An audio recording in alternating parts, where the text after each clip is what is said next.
Okay, hello everyone. So today I'm going to be filming a video I've been meaning to film for a while now, and that is how to deal with heartbreak / how to get over a breakup. All that. You may not know that I was in a relationship with someone for nearly 10 years, so obviously that's quite a long time. Dealing with that breakup was a lot and it wasn't fun. We broke up at the beginning of this year. It was a huge shock to me. I basically went through like a mental breakdown. It was the worst time ever. I was at an all-time low and I honestly thought I would never be happy again. I went from thinking I was going to spend my life with this person to losing them and feeling a lot of pain and betrayal and all that. So it was a lot and I truly thought that I would never recover from it, but obviously I have. So I wanted to share my tips that I have on how I overcame a breakup, how I'm so much happier now, etc. And one of the things that helped me the most during my breakup was actually hearing other people's experiences of heartbreak and hearing other people's tips on how to get over a breakup and stuff like that. So, you know, I talked to friends, different people online, watched lots of YouTube videos. So I thought I would make this video because hopefully it can help some of you, and also just to make sure that you don't feel alone, because obviously a lot of people go through breakups,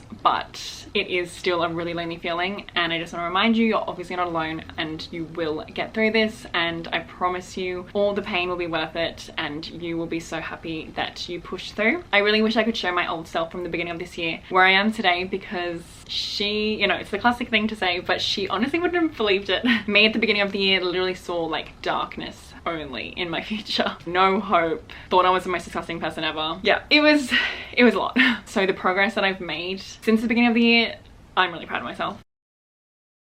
My breakup really highlighted how I did not have much self-love, and I was definitely relying on my ex too much for happiness, and that is never healthy. It's so important to have self-love and be comfortable with yourself and being alone before you enter a relationship. And obviously I entered that relationship when I was like 14, so I was really young. But you should be okay being by yourself, you should love yourself, you should be confident in who you are, know what you want, etc. before you get into a relationship. Like I said, it's just so important. You shouldn't need your partner, you should just want them, and they should just be a nice addition to your life. It's so important to be happy alone, and thankfully I'm alone. Obviously I'm single and I'm happy. Also, I feel like it's an important note to say that I am a hopeless romantic. I do love being in a relationship. So, you know, it is an exciting thing to think about the day when I do meet my person and we can live a fun life together. But I'm also completely fine just being by myself, because I've learned to love myself. I've learned to love my own company. I've learned to be an independent girl boss. Like, yeah. So before I get into the things I've learned and my tips and everything, I just want to say that I had a really good support network of amazing friends and family. So I'm so thankful to them. And I know that not everyone has this, but if you do, obviously don't be afraid to ask for help.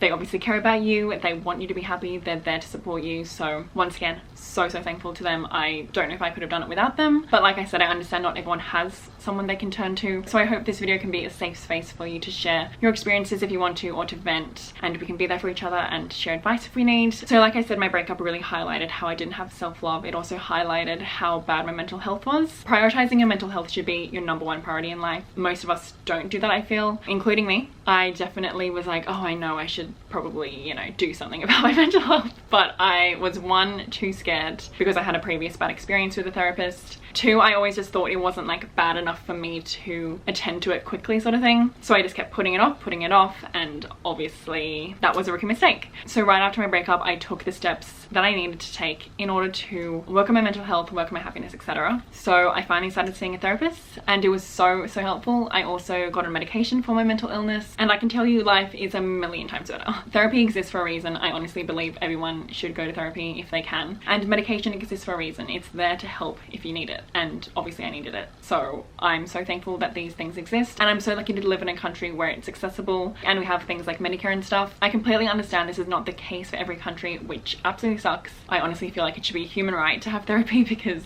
it's just so needed. There's just too much going on up here. Like, we need help with it. But if you're able to take these steps, like I said, highly recommend it, because you don't want it to get to a point where you put it off for too long and then you get to that all-time low that I experienced. So yeah, going through a breakup is obviously weird. I've come to the conclusion that it's basically like grieving a death, because you're grieving the relationship you had, and in a lot of cases you're grieving the person you thought your ex was. So obviously that person is still alive, but for me it felt like the person that I was with had died and they were replaced with someone new. So it definitely felt like a death, and I definitely went through the classic 5 stages of grieving: denial, anger, bargaining, depression, and then acceptance. And it's definitely a weird feeling to go from having someone that you tell everything to, and that person was your safe space, you felt like they could never hurt you, etc. Going from that to that person being the one who hurt you and not even being able to have that person to comfort you is a lot. So I'm definitely not saying it's easy. It's obviously painful, everyone knows this. No one likes heartbreak, but you will get through it. I absolutely promise you, you are a strong, independent girl boss. No matter what your gender is, I just like to call everyone girl boss, but yeah.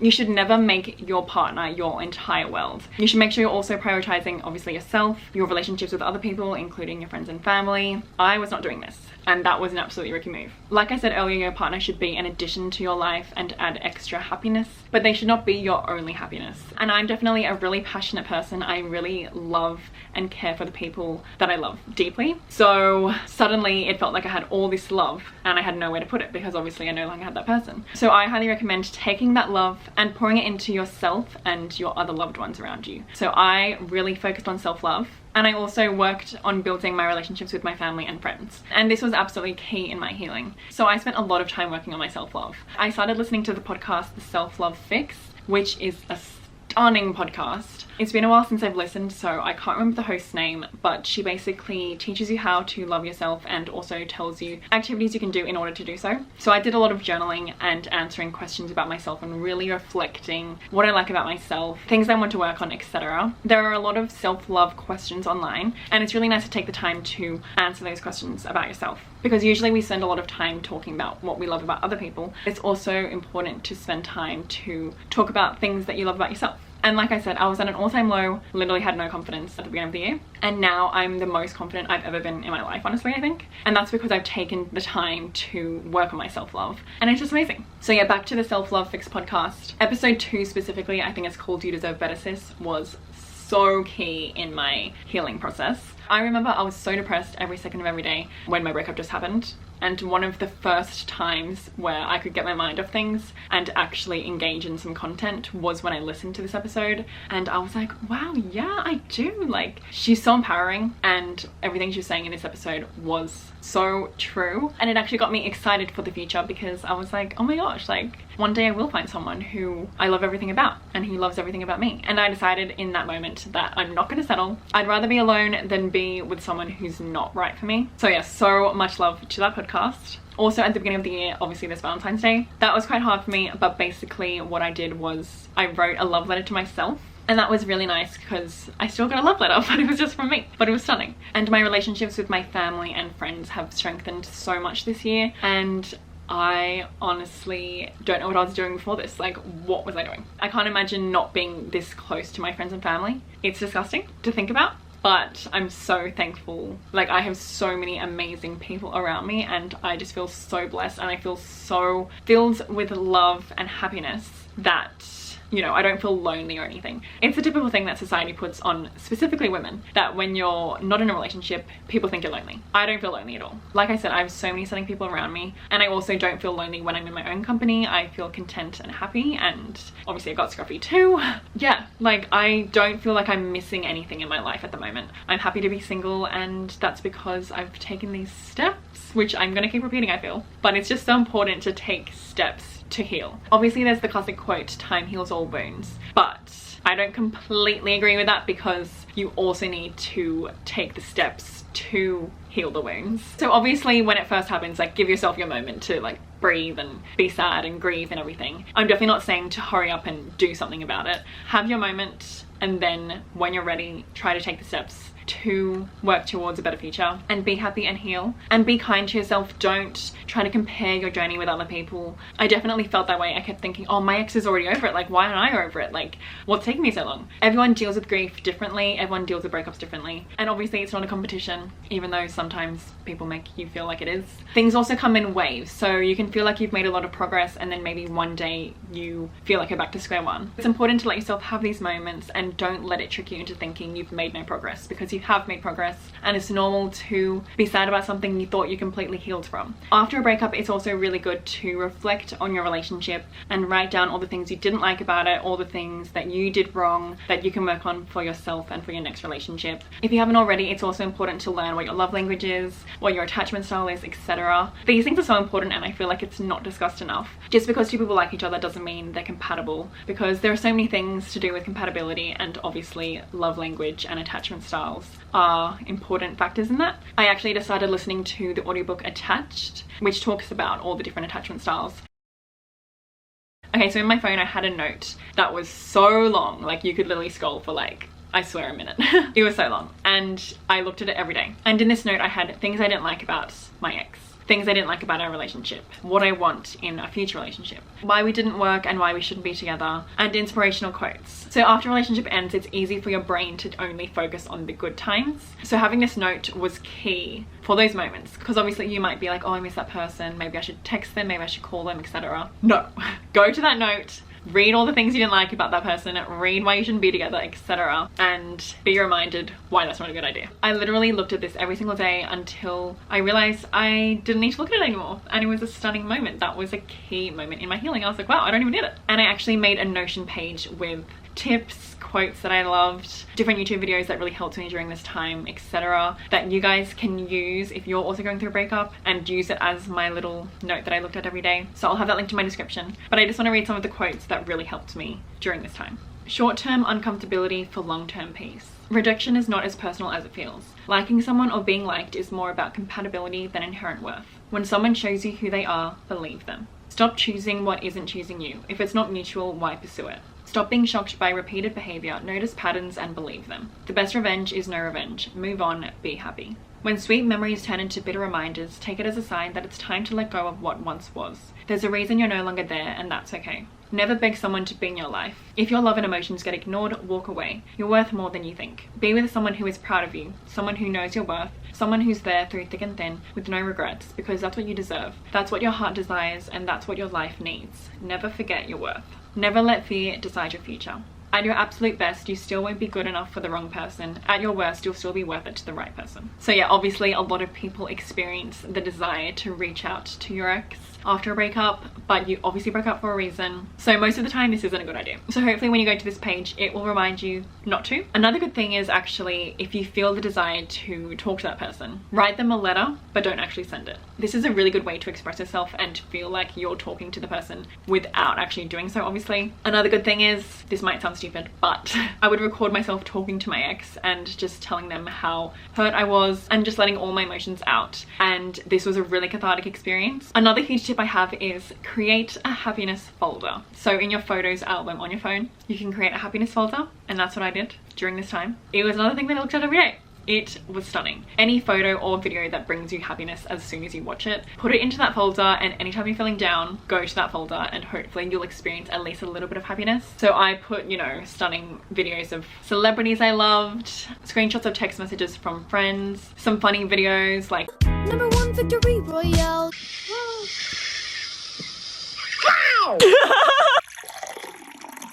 Who would you say is your best friend? Probably Courtney, even though she's not that nice to me.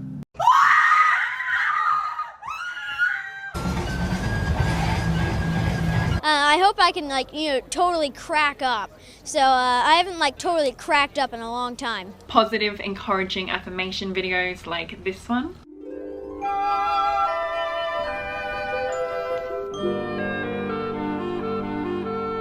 Honestly, I just recommend this for everyone because obviously I'm over my breakup now, but even if I am feeling sad, it's just nice to go to the happiness folder and get a little bit of happiness, even if it's like a little bit. It is stunning, and it's also just nice to have all this happiness in one section, you know? Another thing that's really helpful is do the things that you love that you know your ex hated. So for example, if your ex didn't like Korean food and you wanted to have Korean food all the time, have Korean food all the time. Now my last tip is a risky tip. This definitely won't work for everyone. For me, it really did. So my last tip is to read romance books or like watch romance movies, shows, whatever. This really helped me because I realized that the love that I was reading about is the love that I want and that I deserve. So it made me excited for the future, and it also helped me understand further what I want in a relationship, that I'll never settle, because if my partner isn't Aaron Blackford, I don't want them, you know? So honestly, reading lots of romance and watching romance movies and shows really helped me, and it was also a fun thing to just obsess over these fictional characters and be like, wow, you know. But I understand that this is kind of risky because it could remind you too much of the person, and then yeah, I don't know, it's a risky one. Maybe try it, but I understand that this might not be a good thing for everyone going through a breakup. But for me, it was stunning. Journaling. Journal out your thoughts. Write letters to that person if you want, but don't send them. Answer self-love questions. Pour the excess love into yourself and to your friends and family. Look at that note every single day. Look at your happiness folder every single day. Spend more time reconnecting with friends and family. Use your extra time to work on yourself, your self-love, maybe even pick up a new hobby. Understand yourself, including your love language, attachment style, etc. at a deeper level. Don't settle. And if you're currently going through a breakup at this moment, I know you're probably in a lot of pain, and I know that it feels like the pain will last forever, and it feels like it's impossible to recover from this pain. But I promise you, I was at that point, and like I said, I'm the happiest I've ever been right now in this moment. Well, not at this very moment, but you know, overall. So it is possible, and there are so many good resources out there, so make the most of them. Like I said, watch YouTube videos, go to therapy if you can, ask for support from friends and family, listen to different podcasts. There is just so much out there. Oh, I forgot to mention actually, a really good Netflix special that I watched. Jigsaw, I believe it's called, by Daniel Sloss. He's a comedian, and I saw on TikTok everyone was recommending this episode. I'll leave like the timestamp and everything in my description because there's only this one section of the episode that is relevant to this. But he basically talks about the jigsaw theory and how being in a relationship is like a jigsaw. There are so many different pieces to both people, and a lot of people try to force the jigsaw to fit when it doesn't. He obviously explains it a lot better than me, and he obviously explains it further. But yeah, I highly recommend watching that. I apologize if this video is all over the place. I just feel like I have so much to say, but I hope this was helpful. And like I said, I'll have my Notion page linked below, which will hopefully help. So yeah, I also want to thank you guys because a lot of you reached out to me during this time, shared your experiences, sent me words of encouragement, and it meant everything to me. I am so thankful. I can't even express how thankful I am for you all and for your support, especially during that time. This is just such an amazing community, and I'm so proud of it. So happy to be part of it. Can't believe this is my life. Honestly, I just feel so blessed. And that's actually another tip that I have, sorry. Focus on everything that you're grateful for. Write it down every day if you can. Like, people don't take enough time to appreciate what they have around them. I really hope you got something out of this video. If you have any other breakup tips, please leave them in the comments below so other people can find them. Reminder that you are amazing. Reminder that you are strong. You got this. And I'm sending so much love to you and giving you support through the screen. But yeah, so thank you so much for watching this video. I'll have all my socials and everything linked in my description as well. I hope you're all having a good day or night, and I'll see you in my next video.